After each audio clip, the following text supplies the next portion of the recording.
krenula negde, ja mislim, decembra 2004. godine. A 2005. januara su ovdje imali premijeru. Bilo je 5 devojaka, pa je to raslo, vežbali su dalje u zimi, leti, po vrućini, nastupali su po raznim domovima kulture, nastupali su Nadi Cigani po najvećoj vrućini i onda su naravno prerasli.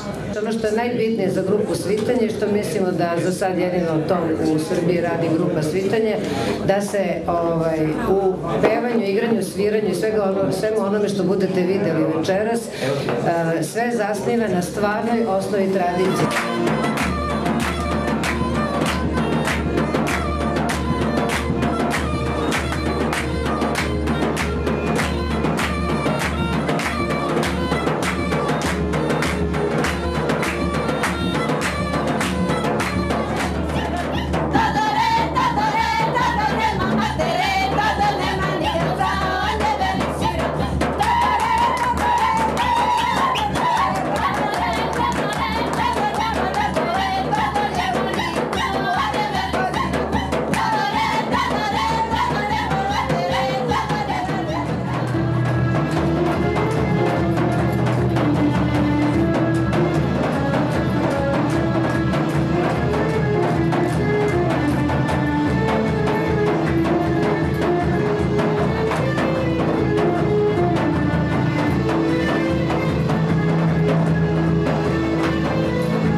Grupa traje već nekoliko godina, u ovom sastavu konstantno već 2 godine. Jako lepo, to su aplauzi po nekoliko minuta, naši koncerti traju po sat i po vremena i vrlo su posećeni. Gde najčešće gostujete?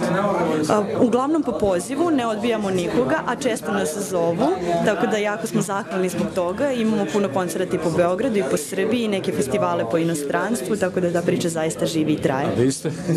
Ja sam član ove grupe. Zovete se? Jelena Đokić.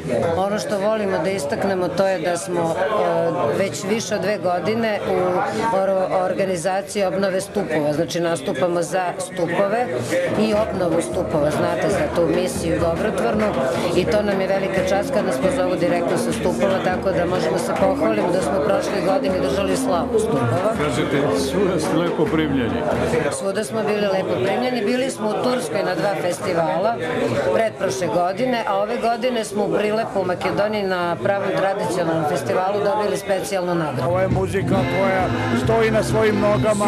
Da li vam se dopada i ova muzika koju trenutno slušamo? Ja sam to svirao, ja sam svirao na Beogradskom jazz festivalu, svirao sam sa Amerikancima jazz, studirao sam u Amsterdamu, svirao sam u pop mašini, ali sam se vratio ovde da bi uradio naše pesme i da bi one iz prošlosti, da bi one živjele, da bi ovaj narod igrao i pevao prvenstveno. Večeras gosti gospodina Stevana Wagnera bili su gospodin Melme Martinez, konzul Kube u Beogradu, sa suprugom Ileni Heraera. Simpatične goste pitamo kako je ovde kod nas. Ovo je posebno mesto koje smo pronašli u Beogradu, kaže gospodin Melme. Puno je topline i ima stila u sebi. Podsjeća me na havanske lokale.